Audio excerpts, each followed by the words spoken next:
And blessed to be a part of your day. Kevin Miller in the morning here at KIDO Talk Radio. Thank you all for joining us. So appreciate it. Hey, folks, this is the last week of Win Kevin Miller's Cash, and today's cash code day word is lake. That's right, lake. So if you're heading to the lake, that is code 1 today. Remember, listen at 6:05, 8:05, and 3:05. The rest of the week, your chance to win up to $5,000. That could be a vacation to Hawaii. That could be a visit to the East Coast, where you could check out the Media Research Center and see our great friend Dan Gaynor, who joins us now. Dan, good morning. Good morning to you. They're so begrudged today, the national press, with this historic meeting. Heck, even little Joey Scarborough dressed up today, which is rare for his show. It's a big day, but chances are you wouldn't know it, considering Donald Trump is the president. Your thoughts on the North Korean coverage? Oh, the North Korean coverage has been awful. It's like every other coverage. In particular, they tied it to the G7, and for people who weren't following the G7, the media were very unhappy about that because Trump wouldn't agree to things that the lefty people in Europe wanted him to agree to. And so now they're trying to set him up for a fall. They're obeying the Democrat rules. Oh, well, it's only a success if this happens. Now, nothing that happens in the next couple of days is going to end the nuclearization of North Korea and, instantly. This is, at the very best, the beginning of the end. Now, this is a process. Trump has said that this is a process. He is trying to open doors to what is called the Hermit Kingdom. This is a lunatic death cult runs this country filled with death camps. It's not, this is a tough nut to crack. But the reason why Trump has to, and buried in the middle of all of this awful news coverage, the reason why Trump has to is North Korea has gone from not having nukes to having missiles that increasingly have a chance of reaching the United States, and they've made repeated threats to do so. And imagine if a nuclear missile hit Hawaii or Los Angeles or Seattle, what does he do then? Oh, well, you can't nuke it. It's next to China. It's next to Japan. It has to be dealt with. The buck, as they say, stops there.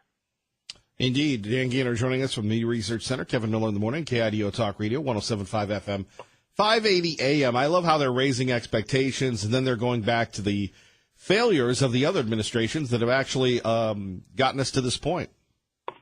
Yeah, I mean, we've had 3 successive 2-term presidencies that all failed on this: Clinton, Bush, and Obama. This is a tough nut. I mean, because the other option, dealing with a with a nation, probably, that we've been at war technically since 1950.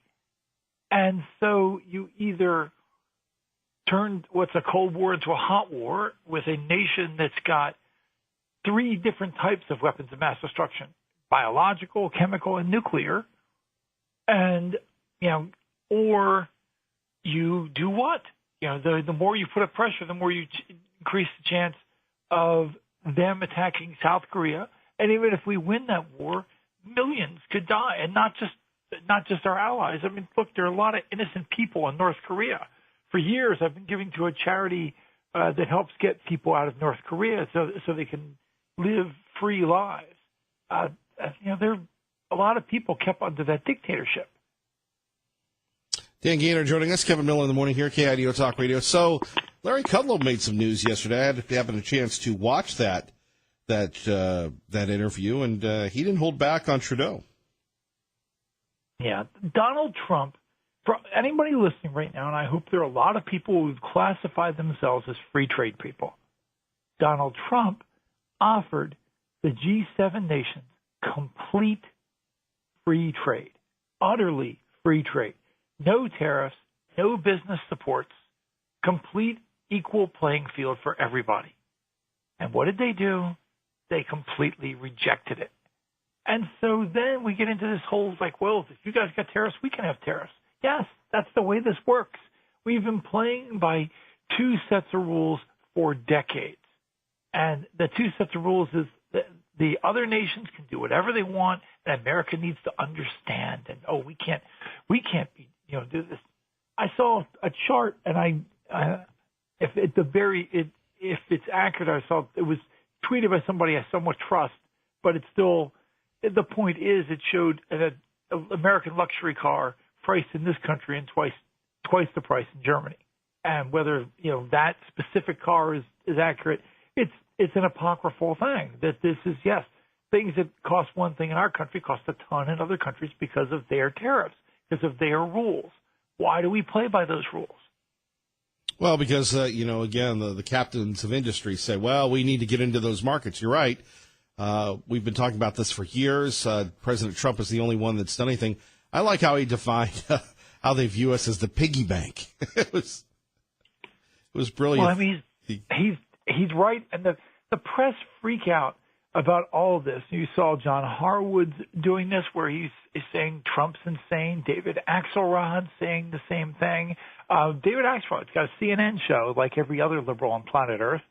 And he comes out and says, on Twitter, I don't say this casually.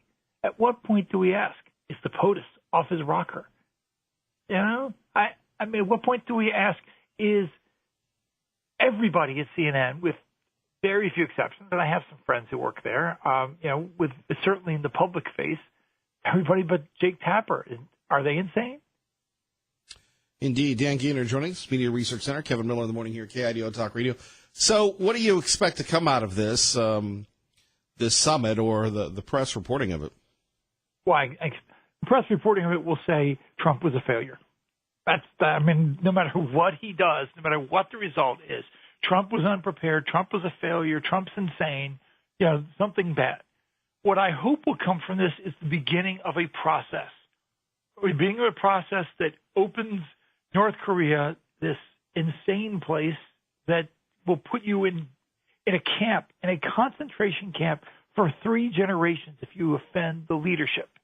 3 generations. That means if you do something bad, you, your parents, and your kids all go into the concentration camp for something you said.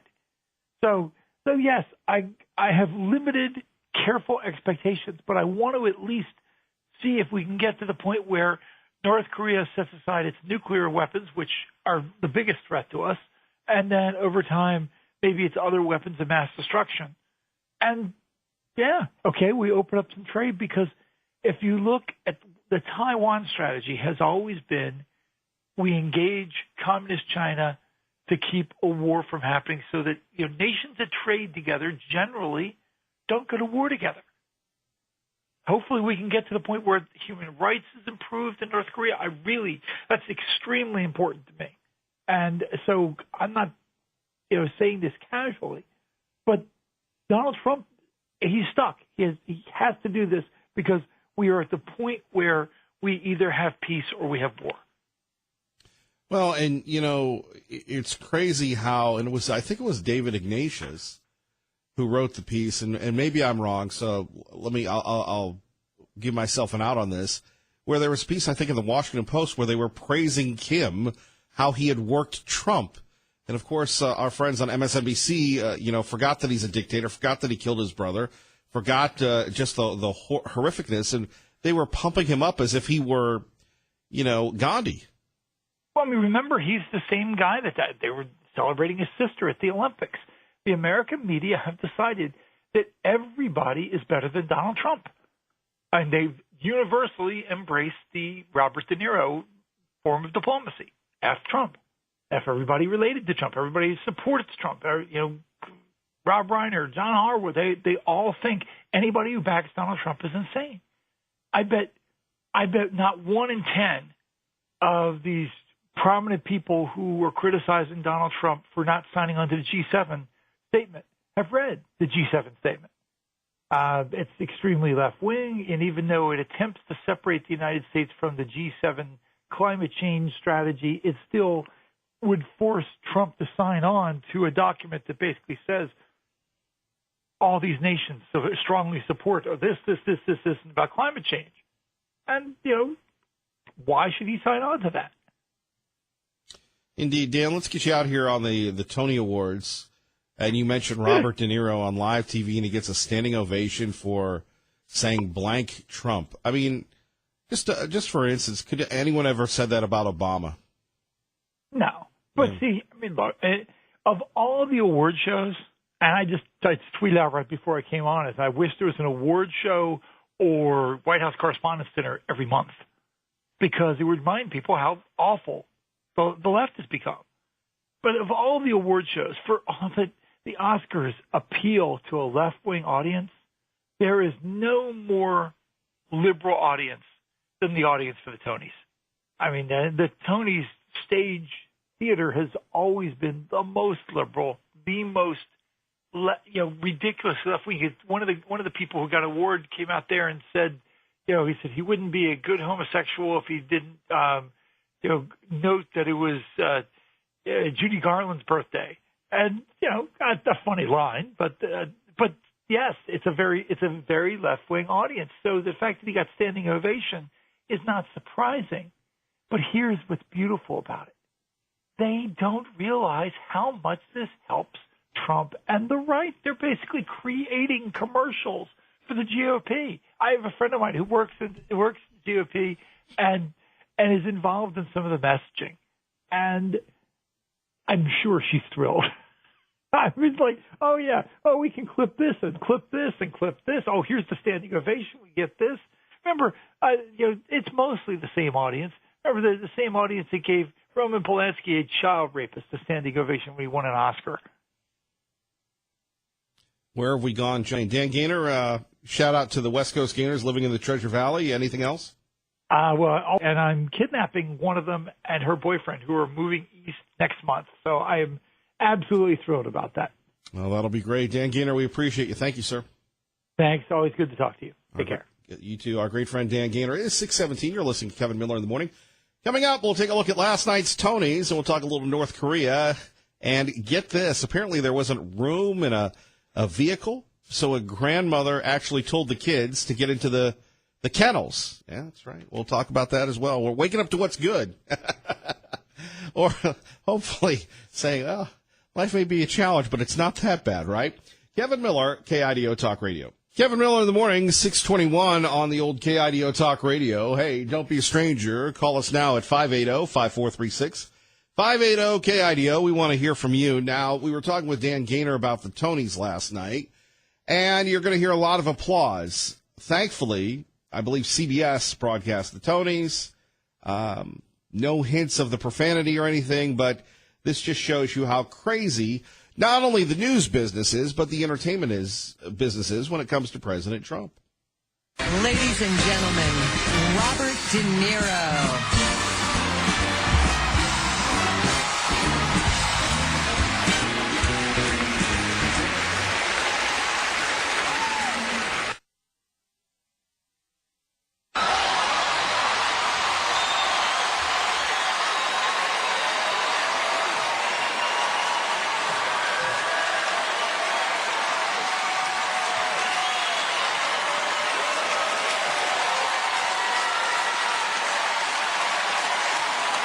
And by the way, the visual is that all these actors and sycophants are going crazy. De Niro with a suit on, pumping his fist, flexing his biceps as if he's going to, be the next leader of the free world, I suppose. And people are just going crazy. Sore losers, right? Sore losers. You wouldn't see any of us acting this way when Obama came to office. But again, how out of touch Hollywood is with the rest of the world, the rest of the country.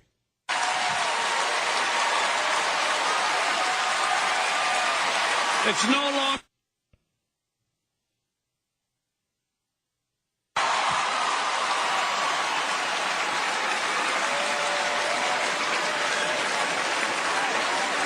Now I'll get to this introduction.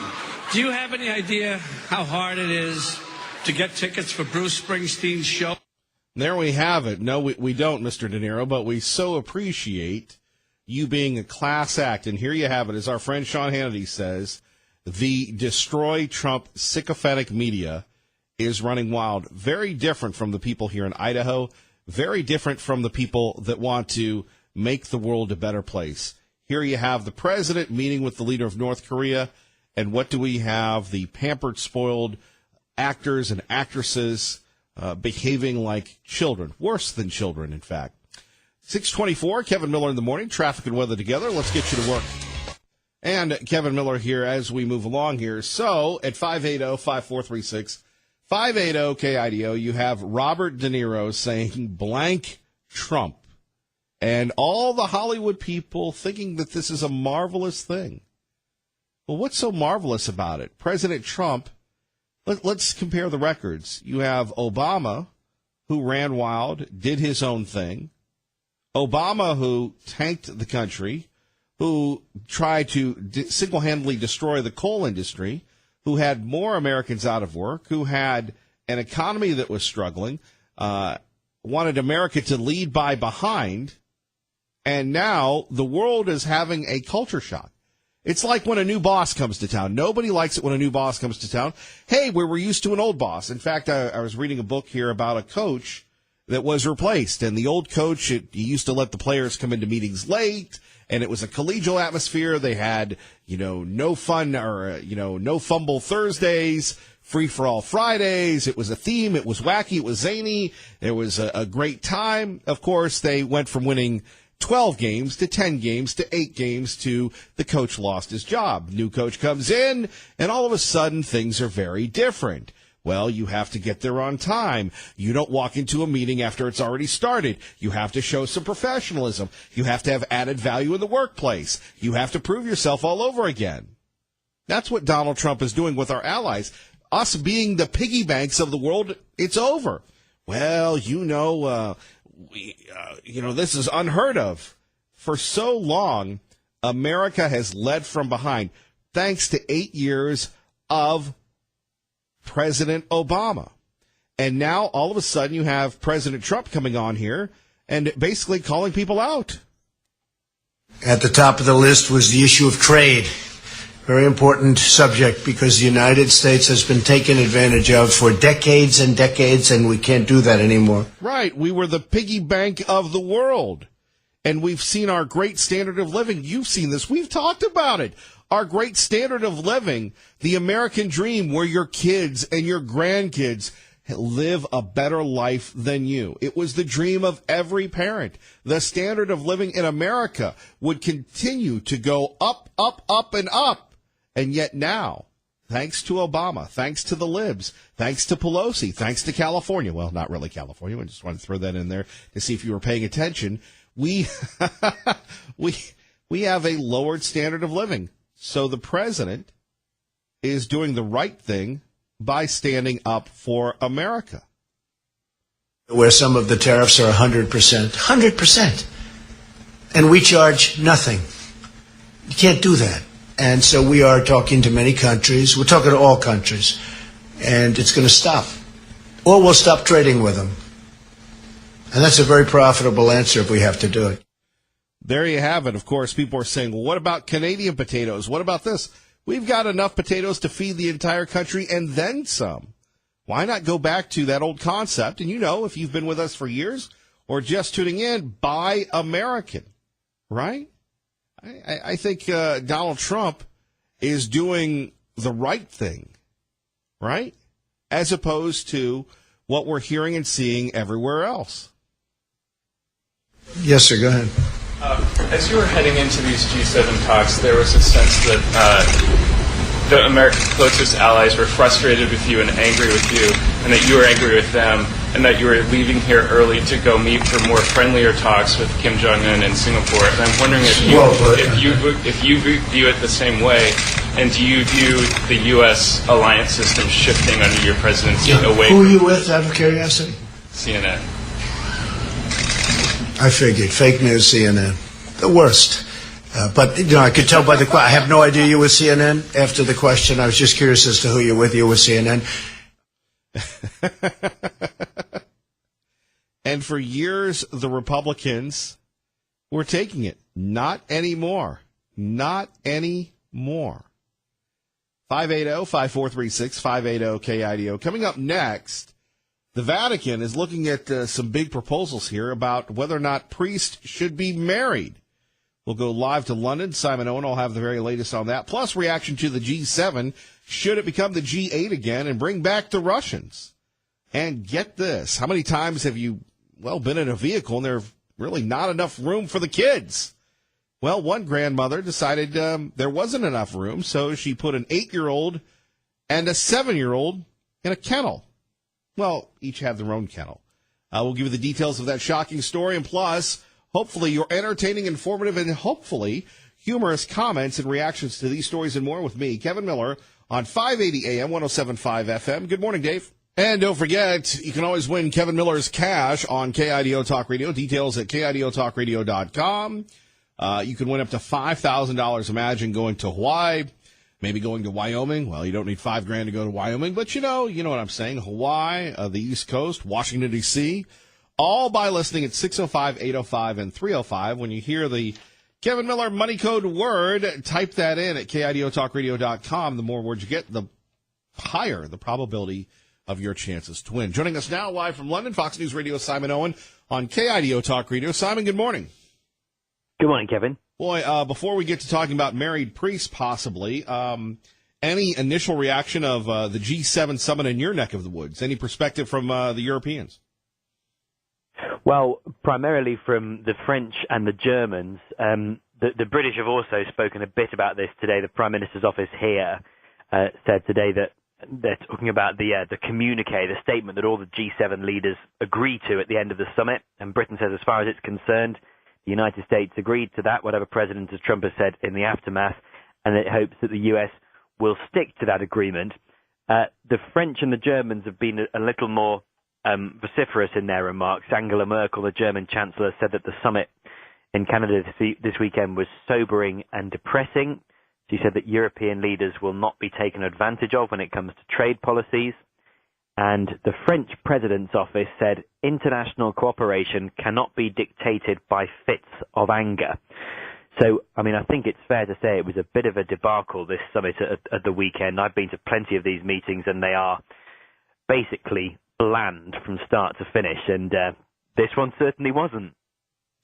Simon, let's talk a little bit about this shocker. Of course, one would say that Pope Francis is not your typical Roman Catholic pope, and with some type of rumor coming out, we've heard about this for years, but is there any truth or validity of the Vatican possibly looking at married clergy? Yeah, I mean, it seems to be giving a vague nod in that potential direction, but it is a seriously couched expression of interest in this. The Vatican has said essentially that it will not rule out having a debate on whether married men could fill the place of some priests. And they're talking about one part of the world in particular, and that is the Amazon region. And this is an area where the Vatican says there is a precariously thin presence of the Catholic Church, and there's a big meeting coming up in October next year in which there'll be all sorts of future directions laid out. And so the idea that's being floated, and it's not officially in black and white, but it's been sort of nodded and winked towards, is that they look at this proposal called, it's known as vira probati, and that means proven virtue, and it's whether married men of proven virtue can celebrate Mass if there's no priest around. And so, as I say, the Vatican has not put this out there and said this is what we're looking at, but they are encouraging people in the Amazon to come up with ideas like that as they try and figure out what to do about the shortage of priests in this part of the world. And it's an action plan that I suppose would have been developed either way, but with the Latin American Pope, the first one ever, in Rome at the moment, I think they perhaps feel that this is the chance that there is a lot of attention on this summit, more than there would have been otherwise. And so is it time to look at it? And what the Vatican has said it's calling for is courageous ideas to find ways to combat this shortage of priests that they have in this part of the world. Indeed. Of course, Francis always makes the news, and he is the first of his kind when we're talking about this. No word on whether or not you could see lay people doing this in other parts of the Catholic world, if you will. No, but I mean, those concerned about it would say that this is step one, and once you've got it in one place, then it follows. But I mean, what the Church says is that in the Amazon, they say that there is one priest for every 10,000 Catholics, and so in remote communities, they can go months before a priest arrives to celebrate Mass. So this is about finding ways to plug that gap, to fill that shortfall. And they're saying they want courageous, daring, and fearless proposals. And that kind of language is being interpreted as an effort to nudge bishops in the region to put forward concrete proposals, and one of them would likely be this the men of proven virtue question, whether it's time to adjust and use that route as a way of tackling the challenges facing the church in this part of the world. Finally, any thoughts on what's going on in North Korea? Any reaction in your part of the world? Are people as in tune there as we are here?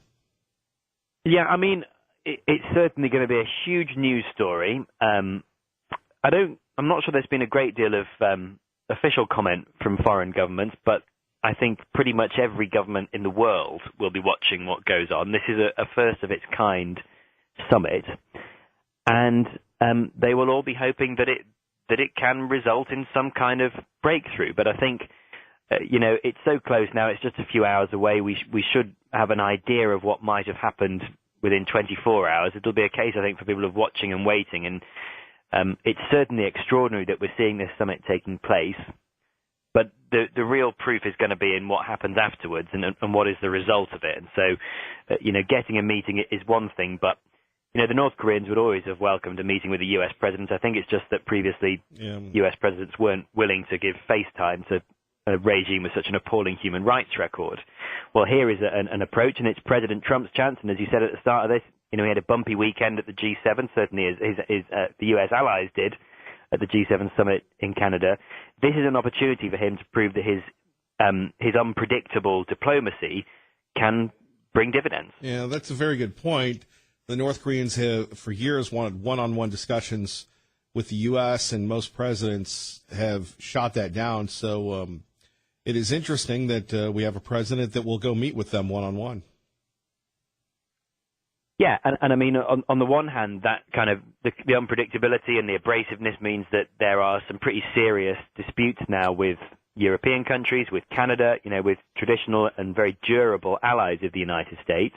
So this is the argument to put forward on the other side. Well, look, it might, there might be anger with some traditional allies, but it also means that perhaps we can do business with the sort of rogue states who previously have not listened to us or we've not been willing to talk to. So, yeah, I mean, you never know which way it's going to go. I think most governments would say that this is preferable to the situation last summer when there were threats of nuclear war coming most days between the United States and North Korea. But there will be, skepticism about just what might be agreed to here. And certainly I think here in Europe, there's a long way to go before European countries are going to look at lifting sanctions on the North Koreans, and they will be hoping that the United States doesn't go too far down that road without concrete proof. But certainly, the Secretary of State has been speaking in Singapore this morning, Mike Pompeo, and has made it clear that anything the U.S. commits to will have to be verifiable, it will have to be irreversible. North Korea will have to really get rid of this stuff, and it has tried to fool the world before. Mike Pompeo is insisting that the White House is ready, has preparations in place, and it won't be fooled again. Simon, it's been a while. Thank you very much. Appreciate your time, sir. Thanks, Kevin. Our great friend Simon Owen joining us exclusively on KIDO Talk Radio, our affiliate Fox News, the Fox News channel. Remember, when you hear Fox News on the radio, you're listening to KIDO Talk Radio. Pro-Life joins us now, very early for his daily contribution. Good morning. You're on 580 AM, 107.5 FM, KIDO Talk Radio with Kevin Miller. Hello, Pro-Life. Yeah, hey, you were talking about shortage of Catholic priests, and the Catholic priest claims to be a pro-life church, and so I've always said that if the Catholic Church is really pro-life, they'll let all the priests marry all the nuns, and then there'll be a lot more life. But the real solution is that priests can marry, and then there would be a lot more men want to become Catholic priests. Well, it would it would be incredible. Now, it's fascinating. And full disclosure, as many of you know, maybe you don't, I am a Catholic. I go to church every week. I see people there at the Sunday night at 6 Mass at Holy Apostles. Come by and say hi. I'm usually in my, focused on the prayers and what Father Len is talking about. But, the theory behind this is that you have to be devoted to the flock, the congregation, the diocese, and you don't, that's what the Catholics believe. And if you're married, then you have, your family to worry about. And, of course, the nuns, they're married to Christ. Right.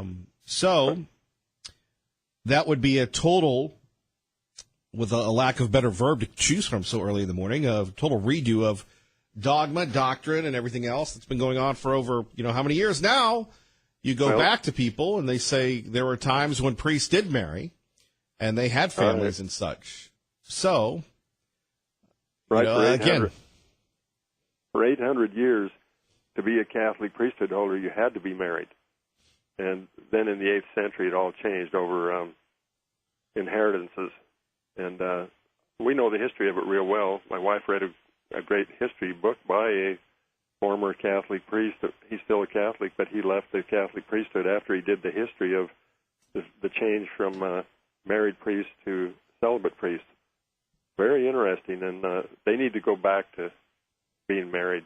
There's no scriptural reason for that, and it's just doesn't make any sense. And well, again, it comes down to they believe currently that your focus should be the flock. Right. But again, I'm just a parishioner. I'm not an expert on the church. Well, I'm an expert on the church because I'm not a Catholic, I guess. I don't know. But, that's maybe the only good thing I can think about Pope Francis. He seems to be pretty liberal, but on this issue, he seems to kind of get it right. And so, I don't know.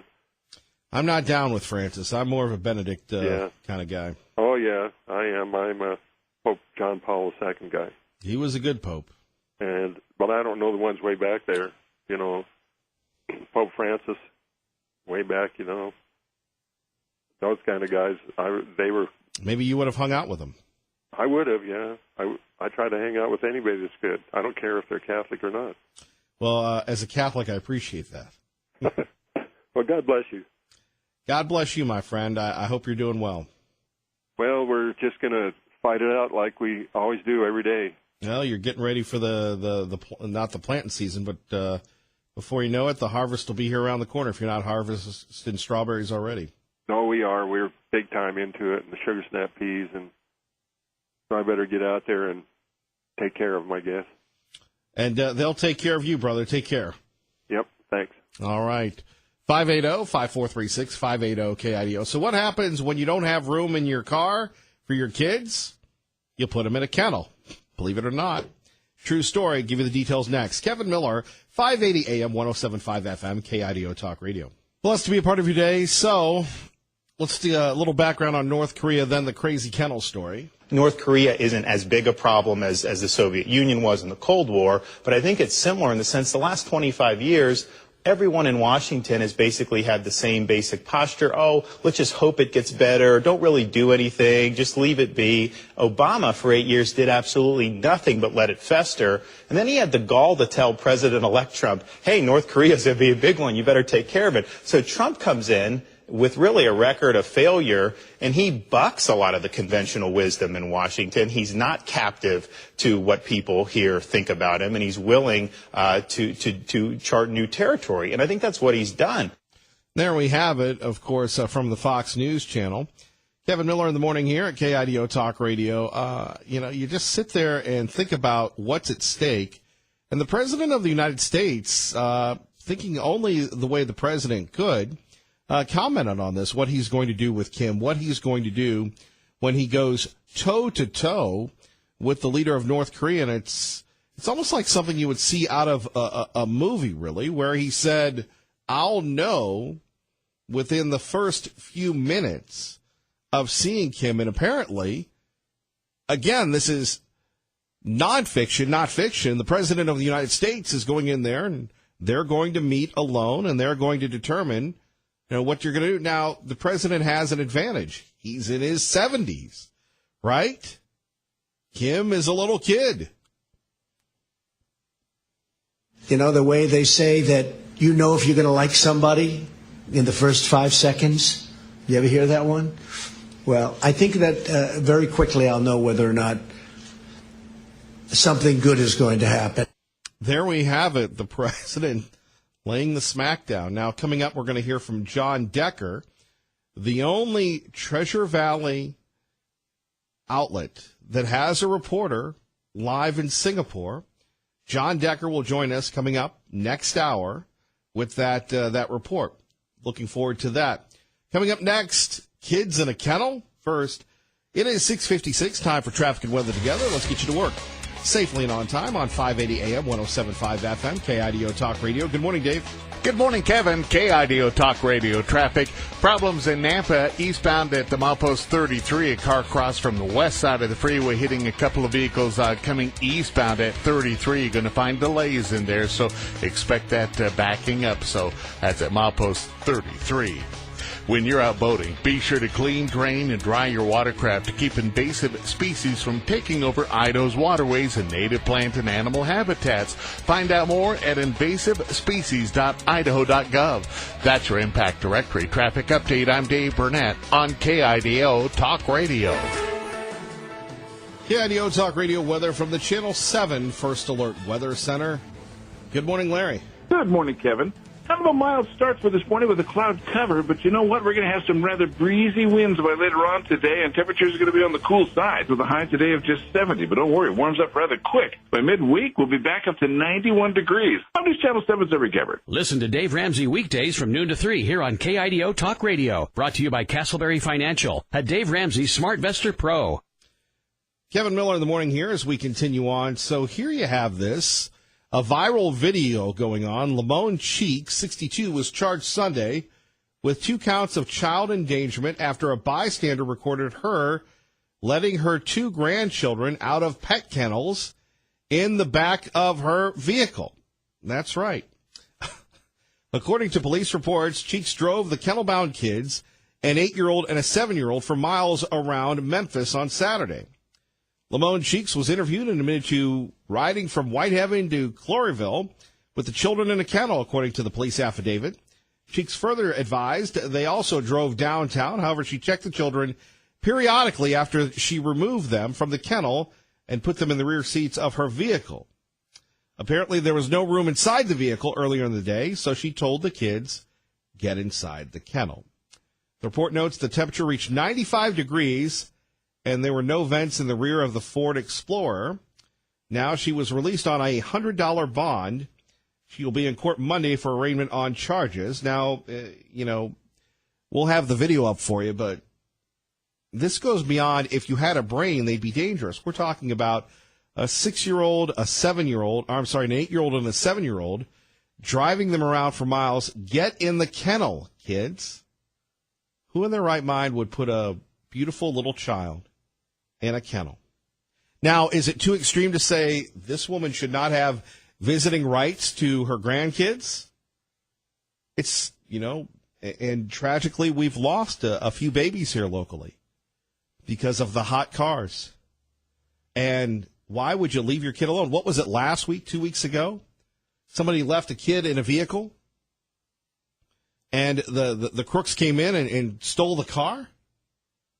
Amazing. Kevin Miller, KIDO Talk Radio.